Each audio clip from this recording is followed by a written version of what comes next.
Pat's here with me. How's it going, Pat? I'm good. Yeah. How's everybody out there? How are you? Yeah. You leave a comment. Let us know how you're doing today. Like and share this video. And We don't actually care how you're doing, by the way. that was messed up, Pat. Just I care. we care more about transparency. I care.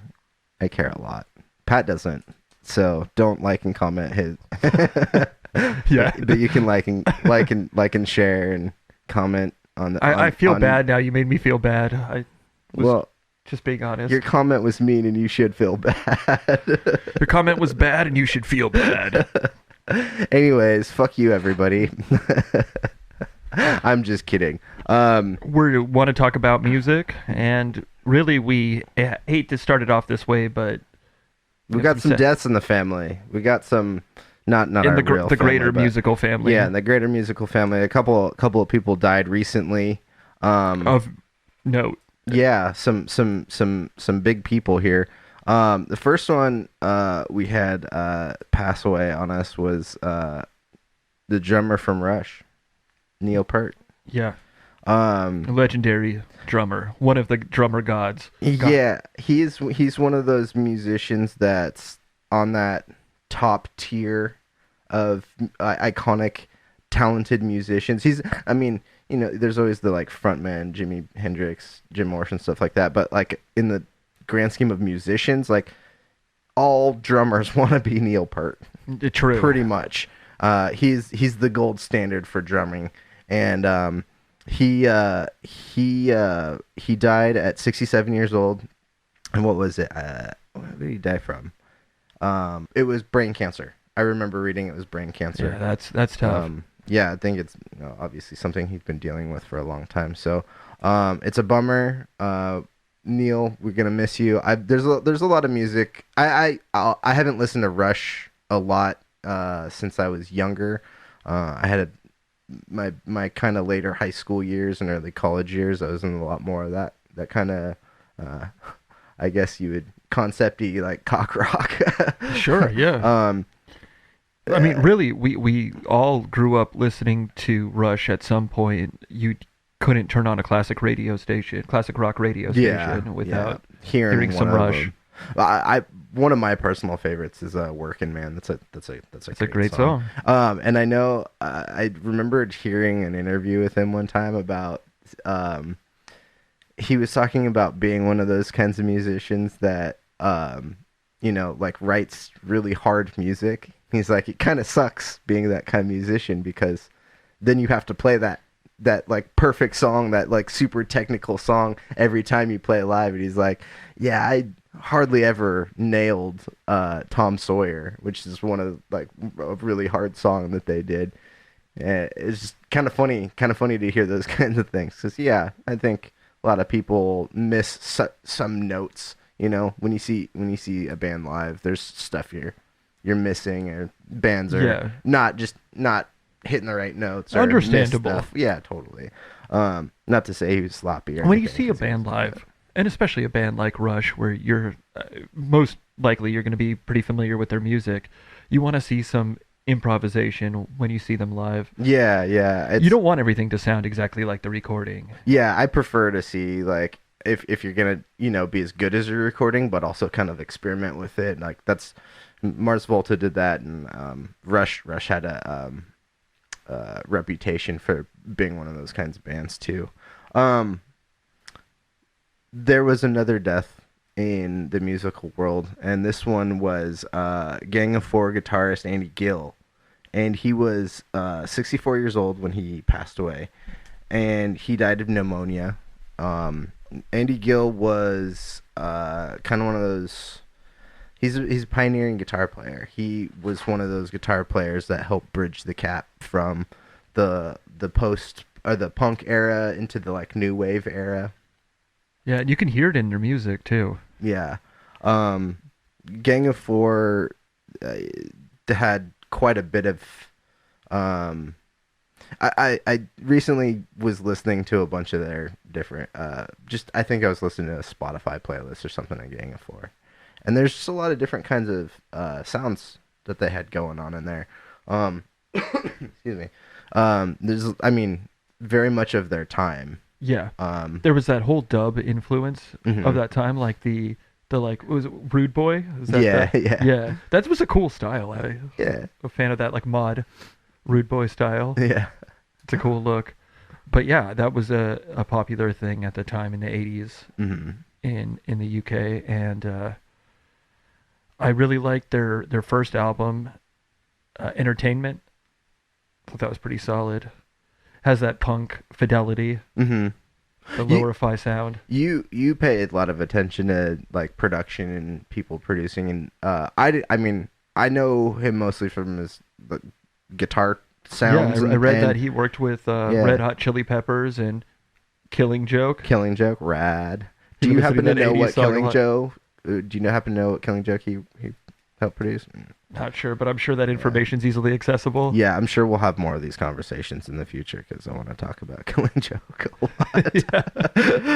Just 80s. We can talk about rock and pop music from the 80s a lot. Well, we can spend a lot of time talking about that. Andy Gill is one of these people that that sits in that. We're talking about different levels of musician with Neil Peart. He's kind of that gold standard.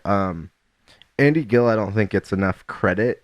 I think when you hear a lot of the famous guitar players of his time, his era, you hear more like Johnny Marr and oh man, what's the guitar player from Talking Heads? There's you hear a little bit about some of the Andy Summer from Police.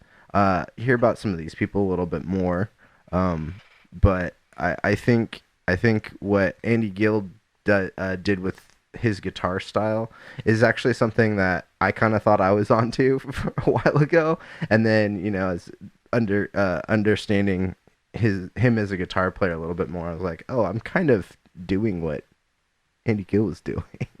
Yeah, that punk. Well, not to say just punk, but that style of writing a song using maybe minimal chords, or it's more about the rhythm.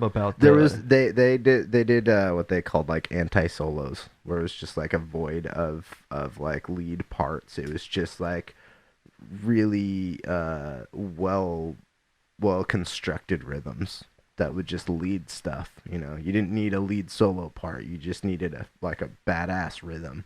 Yeah, I'm down with that. Yeah. Punk is really the working man's music, it seems like. I mean, well, so is Rush. They wrote a song about it. True.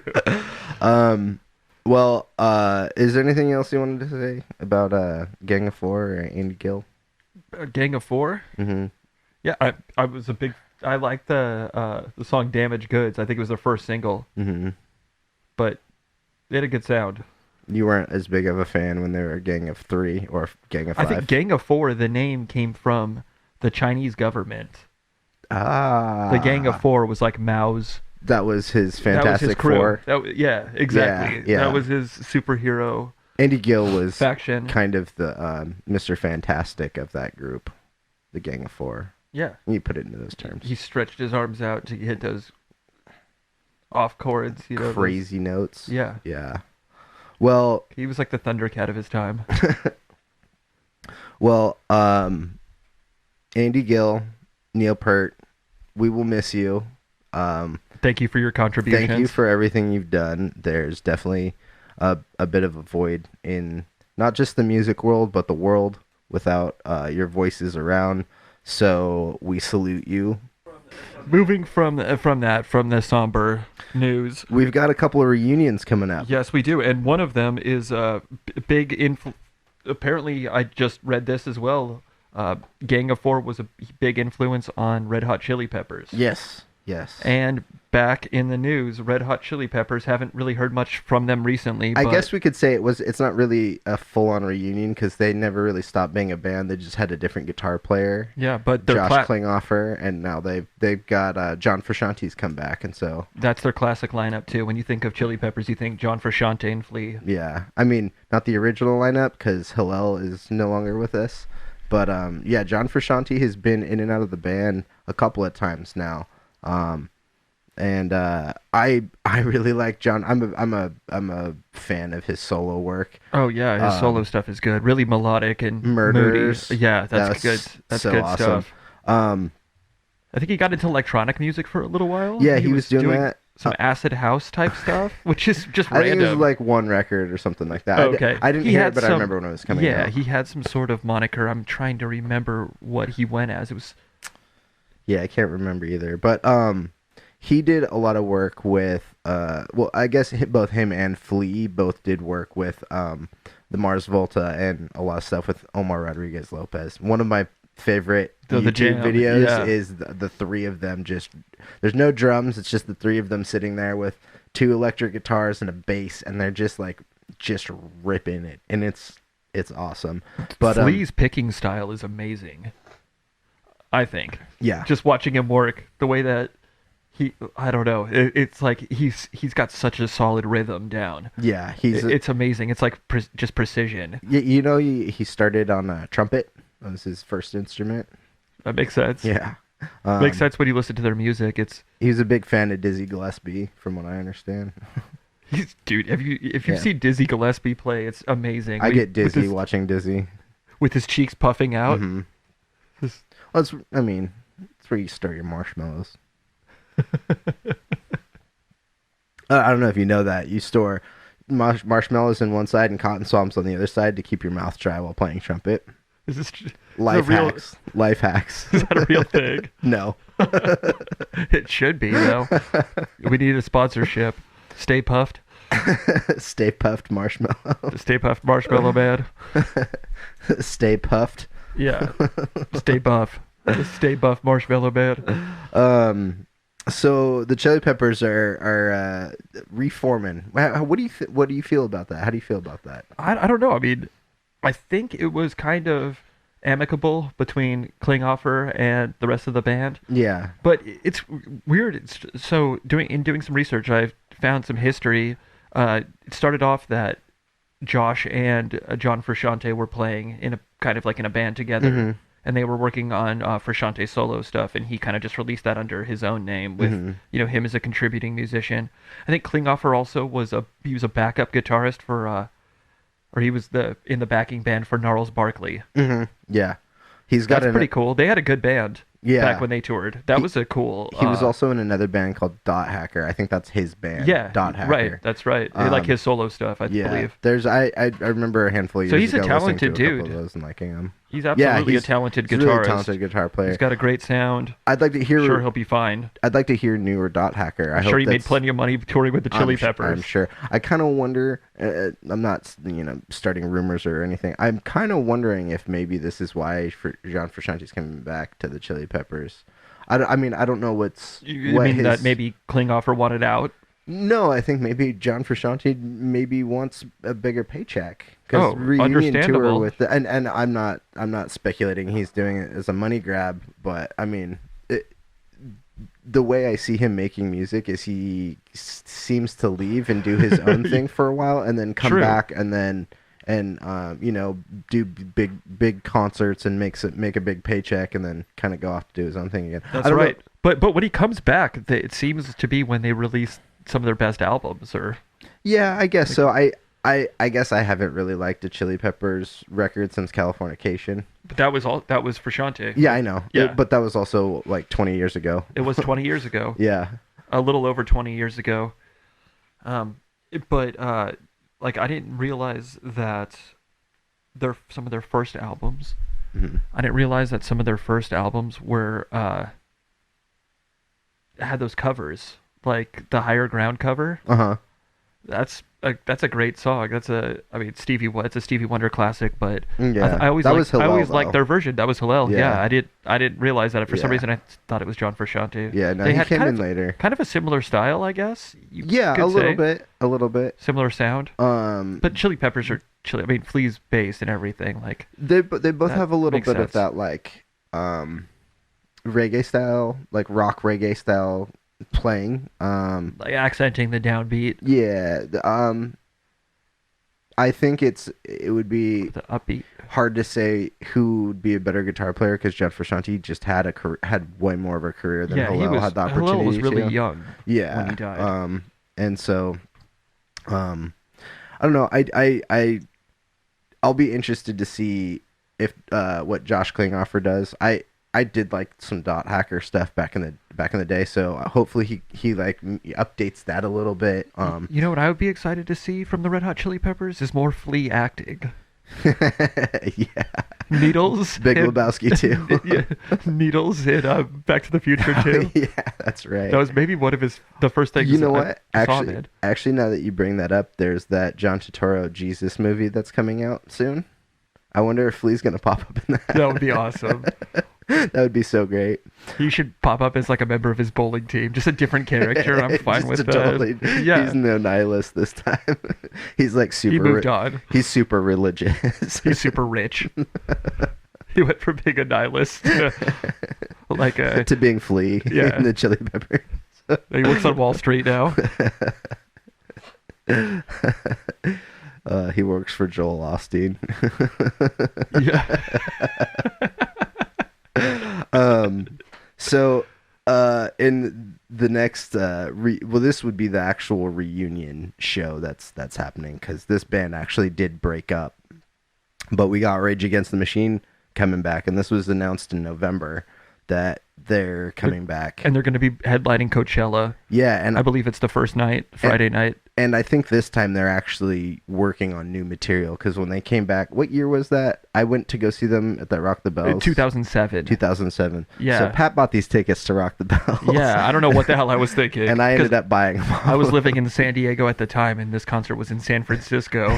And I was living in Chico. No, I was planning on flying out or driving. Yeah. I think maybe probably driving we were gonna drive up. Yeah. Go, but you couldn't make it, so I ended up selling a ticket to my buddy Omar, and we went. And Rage Against the Machine was the headliner of that one, and that must have been awesome. And Wu-Tang Clan, really I think, were there. It was Rock the Bells. Yeah. So you had a bunch of who else did you see? We smoked a blunt with Casual in the audience. That makes sense. It was great. Yeah, so we saw Rage Against the Machine then, and it was great. It was high energy, and the last song they played was "Fuck the Police." As we were leaving, there was one lone cop that I felt really bad for because people were kind of everything was peaceful, but everybody was kind of rowdy too. You gave him a hug. Yeah, I just wanted to like, hey, how's it going? Can I play with your gun? Yo, dude, you want to buy any weed? Yeah, right. We were in San Francisco, so I mean, come on. That's acceptable in San Francisco. But yeah, so they're getting back together, and I hear the word is they're actually going to be recording new music because when they got back together in 2007, they were supposed to record an album, I believe. Yeah, but they didn't. It never happened. They just toured a bunch, basically, which is fine. But after they reunited last time, I read something that somebody was sick of all of the X Factor winners in the UK. That was like their American Idol kind of thing. They were all like going to #1 around Christmas. So this guy started a campaign to get Killing in the Name to #1, and it works. Nice. Nice. So it's #1 in the UK over Christmas, 2009. This is perfect. Yeah, that album came out in like what 93 or something. Yeah. So what do you think about Rage getting back together? Are you a Rage fan? Absolutely. Yeah. The first few albums. I think the first time I heard them was in '96 after Evil Empire came out. Mm-hmm. I heard Bulls on Parade, and I was just like, wow, this guy's sounds really pissed off. Yeah. What's up with this guy? He got bug up his butt.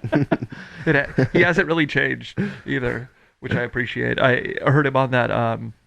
I saw the Run the Jewels a few years back at that FYF, and he was there. Came out for the last song. Mm-hmm. Badass. He still sounds good. Yeah, he kind of disappears in music, but he's not like ever gone. It's like him and John Frusciante should link up. Right. He did do some stuff. He did that One Day as a Lion with John Theodore from Mars Volta after he left Mars Volta. which was a bummer. He's a pretty awesome drummer, right? Yeah, he did the first 2 or 3 records. Francis the Mute, the EP. The EP is the Tremulant EP, and then it was Delouse in the Comatorium, and then it was Francis the Mute, which is a full length. And I think he did all 3 of those, and then they ended up with this kid Thomas Pridgeon, who's amazing too, right? Yeah, he's a good drummer too. I not trying to be mean, but I didn't like him as much as John Theodore, or as much as D'Anthony Parks, who was the final drummer in the band. But a pretty good track record though. Some solid drummers in there. Yeah, definitely. All 3 of them are great drummers. I would be stoked to. I mean, they're no Neil Peart, but work with any of them. Rip.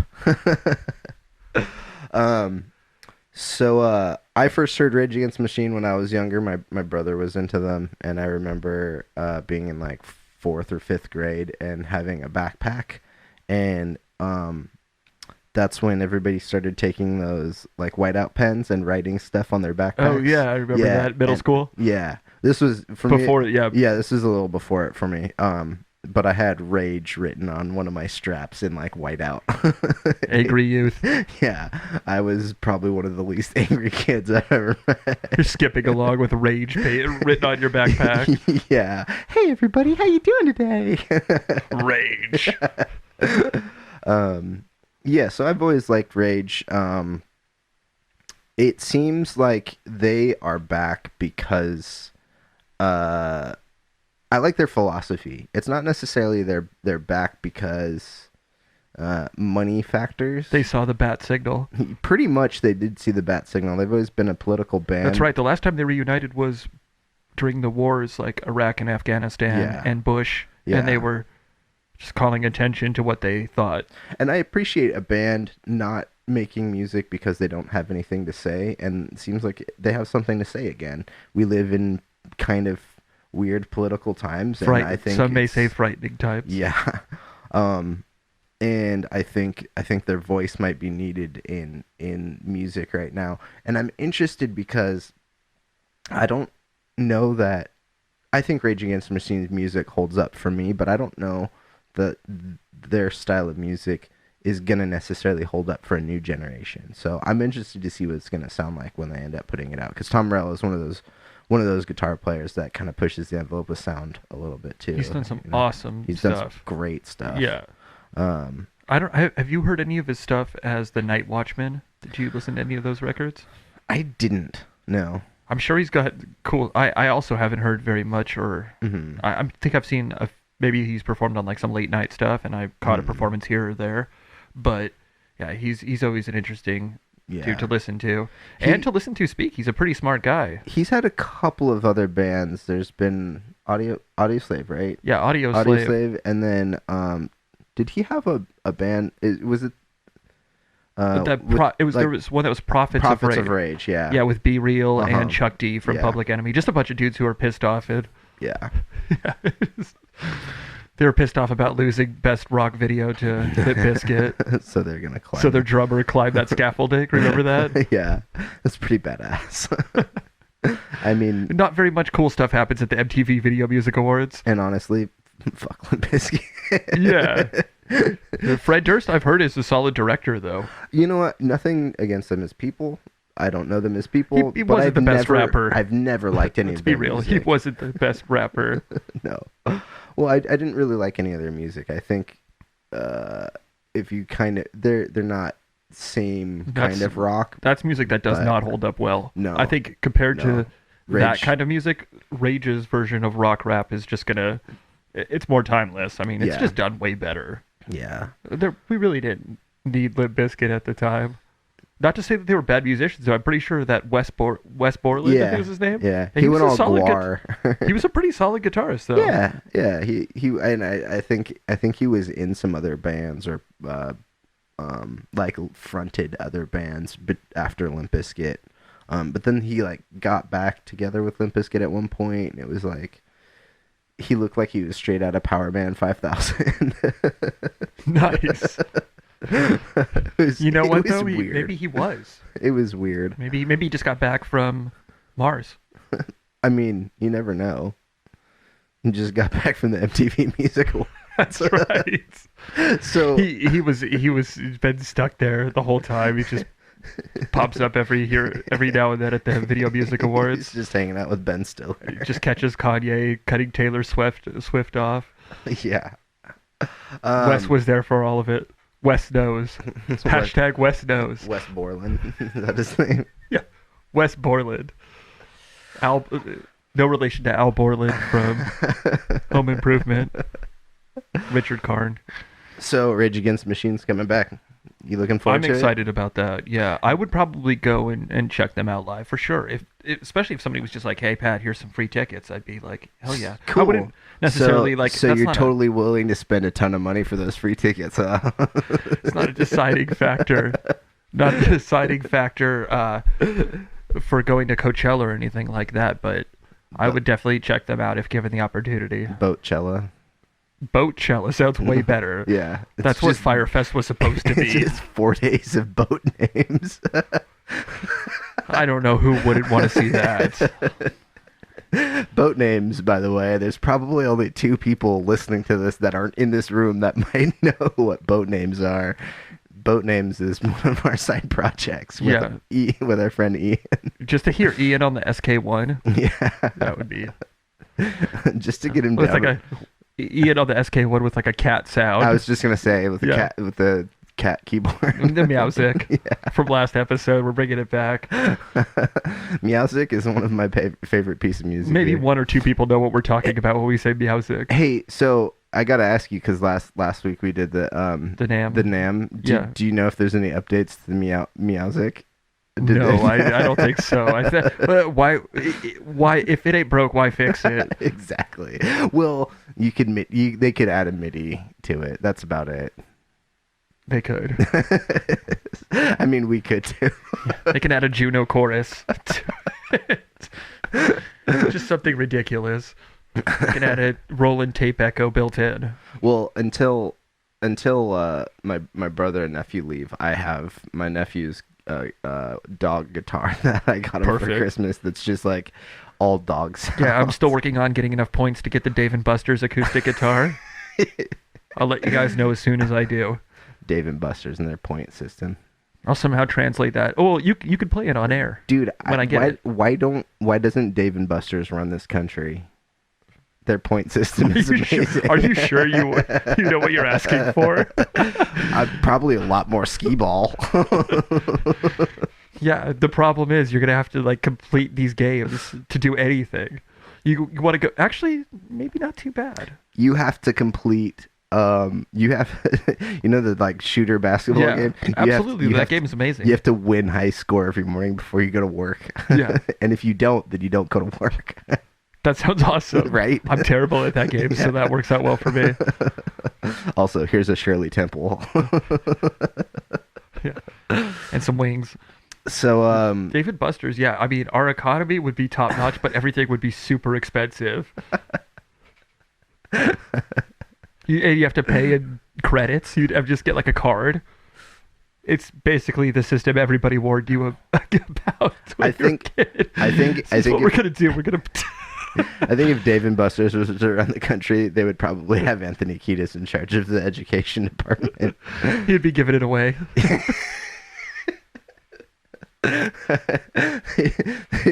He'd be like, geography? He'd be like, yeah, why? He's like, where? California. Yeah.